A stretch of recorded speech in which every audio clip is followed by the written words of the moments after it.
کے پیارے پیارے آخری نبی وسلم نے فرمایا یا معاویہ تو انت منی وانا منکا، یعنی اے معاویہ تم مجھ سے ہو اور میں تم سے ہوں۔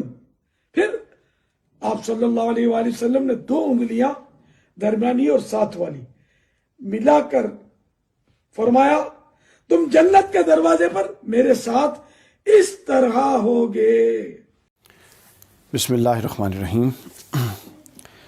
آج کی نشست میں جو پہلا معاملہ ہمیں درپیش ہے وہ امیر دعوت اسلامی حضرت مولانا محمد الیاس اتار قادری صاحب دامت برکاتہم، انہوں نے حضرت امیر معاویہ رضی اللہ تعالیٰ عنہ کے حوالے سے ایک حدیث بیان کی کہ اے معاویہ، معروف روایت ہے حضرت علی کے حوالے سے، انہوں نے حضرت امیر معاویہ کے حوالے سے یہ بیان کی کہ اے معاویہ، حضور نے فرمایا تم مجھ سے ہو اور میں تم سے ہوں۔ اس کے بعد حضور علیہ الصلوۃ والسلام نے فرمایا کہ یہ 2 انگلیاں اکٹھی کر کے فرمایا کہ تم جنت کے دروازے پر میرے ساتھ اس طرح ہو کہ جس طرح یہ 2 انگلیاں اکٹھی ہیں۔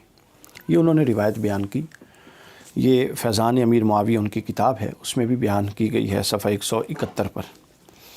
تو اس حوالے سے کافی کوہرام مچا ہوا ہے سوشل میڈیا پر، مجھے بھی بہت سارے لوگ بھیج رہے تھے میسیج کہ کیا یہ روایت درست ہے یا نہیں درست، چونکہ غیر معروف ہے، اور معروف حضرت مولا کائنات حضرت علی کے حوالے سے یہ انہی الفاظ کے ساتھ روایت ہے۔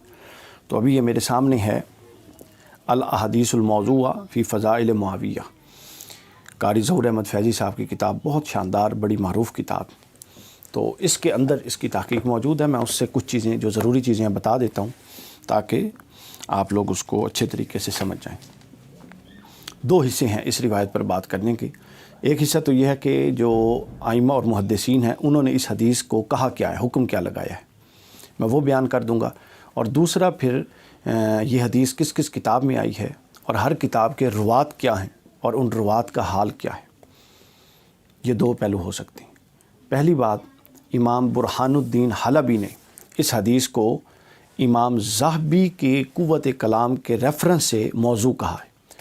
تو آپ لوگ یہ سمجھ لیں کہ موضوع حدیث کا مطلب ہوتا ہے جو جھوٹی روایت ہو، ادباً اس کو حدیث بھی نہیں کہنا چاہیے، جھوٹی روایت، من گھڑت روایت ہو جس کی کوئی اصل نہ ہو، بعد میں کسی زمانے میں کسی دور میں وہ گھڑی گئی ہے اور رسول اسلام کے ساتھ منسوب کی گئی ہے۔ تو امام حلبی نے، امام برہان الدین حلبی، کشف الحثیث کتاب کا نام، صفحہ نمبر 168 اور رقم الترجمہ 443، انہوں نے اس کو موضوع کہا، یہ من گھڑت روایت ہے، اس کی کوئی اصل نہیں۔ اس کے بعد جو امام ہے جلیل القدر امام جرح و تعدیل کے امام ذہبی رحمۃ اللہ تعالی علیہ، ان کی کتاب ہے سیر الاعلام النبلاء، معروف کتاب۔ اس کتاب میں امام ذہبی نے یہ والی روایت جو ہم نے بیان کی حضرت الیاس قادری صاحب کے حوالے سے، انہوں نے یہ روایت بغیر تذبذب کے 2 ٹوک انداز میں، یہ اور اس نوعیت کی دوسری روایتیں جو حضرت امیر معاویہ رضی اللہ تعالیٰ عنہ کے متعلق ہیں ان کو بیان کر کے، اور اس کے لیے جو لفظ استعمال کیا وہ لفظ استعمال کیا مختلقہ، یہ وہ ہیں جو بنائی گئی ہیں، وضع کی گئی ہیں، گھڑی گئی ہیں، اور یہ تمام روایتیں بیان کر کے اوپر جو عنوان باندھا ہے وہ سن لیں۔ فرماتے ہیں فمن الاباطیل، یہ باطل روایتوں کا مجموعہ ہے، جھوٹی روایتوں کا مجموعہ ہے۔ اباطیل مختلقتی، جو بعد میں بنائی گئی ہیں، یعنی یہ باطل گھڑی ہوئی باطل روایتوں کا نمونہ ہے جو انہوں نے کچھ حضرت امیر معاویہ کے بارے میں پیش کی، اور اس میں یہ روایت بھی موجود ہے۔ یعنی اب امام حلبی کے نزدیک، برہان الدین حلبی کے نزدیک یہ موضوع غلط روایت، جھوٹی روایت، من گھڑت روایت، اور سیر الاعلام النبلاء امام ذہبی کے نزدیک جلد 3 صفحہ 128، ان کے نزدیک یہ موضوع روایت۔ اور پھر متعدد بار اس روایت کو جتنی دفعہ بھی امام ذہبی نے نقل کیا، ہر دفعہ نقل کر کے اس پر اس کا حکم لکھ دیا۔ آگے اسی جلد میں جلد 3 سیر الاعلام النبلاء صفحہ 131 پر پھر فرمایا ھذہ الحدیث ظاہرۃ الوضع، یہ حدیث ایسی ہے کہ اس کی وضع بتا رہی ہے، یہ بالکل ظاہراً موضوع ہے، اس کی وضع بتا رہی ہے کہ یہ موضوع اور جھوٹی حدیث ہے۔ کیوں اس کا ظاہر اور وضع بتا رہی ہے؟ چونکہ ہر ایک کو پتہ ہے علی منی و انا منہ، حضور کی معروف حدیث ہے، ٹھیک ہے، حضرت علی سے فرمایا انت منی و انا منکا، یہ معروف الفاظ ہیں جو تواتر سے کتب حدیث میں موجود ہیں۔ تو اب اس میں یہ کیا گیا کہ حضرت علی کا نام اٹھا کے حضرت امیر معاویہ کا نام رکھ دیا گیا۔ تو امام ذہبی نے اس کو من گھڑت روایت کا۔ اس کے بعد امام ابو الحسن علی بن محمد الکنانی، انہوں نے تنزیہ الشریعہ، اس کے اندر جلد 2 صفحہ نمبر 20 پر انہوں نے اس روایت کو باطل کہا، یہ باطل روایت ہے۔ یعنی میرا نہیں خیال کہ کسی بھی، اب اس کے بعد جتنی بھی جرح و تعدیل کی کتب ہیں وہ سب کا جو اصل اپنا منبع اور مصدر ہے وہ سیر الاعلام نبلاء ہے زیادہ تر، تو اس سے آپ کو سمجھ آ گئی اس بات کی۔ اب اس کا دوسرا حصہ میں بتا دیتا ہوں یہیں سے کہ یہ کتاب یہ حدیث کس کس کتاب میں آئی ہے، یہ روایت حدیث نہیں، یہ جھوٹی روایت کس کس کتاب میں آئی ہے، اور پھر اس کے راویوں کا حال کیا ہے، تاکہ بات مکمل ہو جائے۔ یہ روایت سب سے پہلے جو بیان کی گئی ہے، یہ روایت بیان کی گئی ہے مسند الفردوس میں، مسند الفردوس میں یہ روایت بیان ہے، اور مسند الفردوس میں اس کے اندر ایک راوی ہے عبد العزیز بن یحییٰ۔ امام لالکائی نے بھی اس کو موضوع کہا، اور عبد العزیز بن یحییٰ کے حوالے سے ہے کہ یہ وہ شخص تھا جس سے امام بخاری نے حدیث نہیں لی۔ امام بخاری کہا کرتے تھے یہ حدیثیں گھڑتا ہے۔ ابراہیم بن منذر نے حدیث نہیں لی، وہ کہتے تھے یہ جھوٹا ہے۔ معصب بن زبیری نے اس کو کذاب کہا، یہ جھوٹا ہے۔ اور محدث عقیلی نے کہا یہ ثقہ راویوں سے غلط روایتیں ان سے منسوب کر کے آگے بیان کرتا تھا، جو مضبوط راوی تھے ان سے منسوب کرتا تھا اور جھوٹی روایتیں بیان کرتا تھا۔ اس کو تہذیب الکمال میں یہ روایت یہ موجود ہے جو میں نے 4 حکم بتائے، امام مزی، امام ذہبی اور حافظ ابن حجر اسقلانی۔ تہذیب الکمال جلد 18 صفحہ نمبر 219 پر، میزان الاعتدال جلد 2 صفحہ نمبر 636 پر، اور تہذیب التہذیب جلد 4 صفحہ نمبر 213 پر، اور تقریب التہذیب جلد 2 صفحہ نمبر 384 پر یہ موجود ہے کہ اس کے اندر جو ایک راوی تھا، اس راوی پر جس کا نام تھا عبد العزیز بن یحییٰ، اس سے متعلق جو ائمہ کی رائے وہ بتا دی۔ دوسری اس کے اندر جو جس کتاب میں یہ بیان کی جاتی ہے وہ ہے امام خلال کی کتاب السنہ، اس میں یہ روایت بیان ہوئی ہے۔ اس میں جو راوی ہیں وہ ہیں اخبرنی حرب، پہلا راوی ہے حرب، اس کا نام ہے۔ قال ثنا محمد بن مصفح، دوسرا ہے محمد بن مصفح، تیسرا ہے ان عبد العزیز بن عمر، عبد العزیز بن عمر، چوتھا ہے اسماعیل بن عیاش، پانچواں ہیں ان عبد الرحمن بن عبداللہ بن دینار۔ یہ 5 راوی ہیں اس میں، اور وہ اپنے باپ سے نقل کرتا۔ اب ان 5 راویوں کا حال سن لیجئے۔ پہلا راوی جو تھا حرب، تقریب التہذیب میں ہے کہ یہ جہاں پہ لکھتا تھا اس کے باپ کی نسبت ہی ثابت نہیں تھی، پتہ نہیں تھا اس کا باپ کون ہے۔ ہمیشہ آپ دیکھیں 4 نام میں نے لیے، محمد بن مصفح کا بیٹا محمد، عبد العزیز بن عمر ہیں، عبد العزیز عمر کا بیٹا، اسماعیل بن عیاش، اسماعیل عیاش کا بھی۔ یہ ایک طریقہ ہے حدیث میں کہ باپ کا نام ساتھ آتا ہے، لیکن محدثین کہتے ہیں یہ حرب وہ بندہ ہے جو اکثر باپ کا نام ہی نہیں بتاتا تھا، اور بعض جگہوں پہ اس کے 3 باپوں کا نام ثابت ہے، ایک جگہ پہ اور نام، دوسری جگہ پہ اور نام، تیسری جگہ پہ اور نام۔ تو پھر محدثین نے کہا کہ جو اپنا باپ ثابت نہیں کر سکتا اس سے ہم حدیث بھی نہیں لیں گے۔ صحیح ہے نا۔ اگلا نام ہے اس میں جی، دوسرا راویہ محمد بن مصفح، اس کے بارے میں جرح و تعدیل کے دونوں قول ملتے ہیں، اور امام ابن حجر اسقلانی نے تمام اقوال کا خلاصہ یوں لکھا کہ صدوقن، یہ سچا ہے ویسے، لیکن لہو اوہام وکان یدلس، اور اس کے کئی وہم ہیں اور وہ تدلیس کیا کرتا تھا، یعنی بعض اوقات فریب کاری بھی کیا کرتا تھا۔ اصول یہ ہے کہ اگر پوری راویوں میں ایک راوی بھی اس درجے کا ہو جائے جو اوپر جھوٹا حرب آ گیا جس کے باپ کا بھی نہیں پتہ، تو روایت فارغ۔ لیکن یہ دوسرے راوی کا حال بھی آپ نے سن لیا کہ وہ تدلیس کرتا تھا۔ تیسرے راوی کا حال سن لیجیے، عبد العزیز بن عمر، اس سے متعلق ہے کہ یہ خطا کیا کرتا تھا، اکثر اس کی روایتوں میں خطا واقع ہوئی۔ یہ تقریب التہذیب میں سب کچھ موجود ہے۔ اس کے بعد چوتھا راوی تھا اسماعیل بن عیاش، یہ سن لیجئے، صدوقن فی روایت ہی ان اہل بلد ہی، یہ جب اپنے شہر کے لوگوں سے روایت کرتا تھا تو ٹھیک کرتا تھا، مخلطن فی غیرہم، اس کے علاوہ کسی سے کرتا تھا تو اس کو خلط ملط کر دیتا تھا۔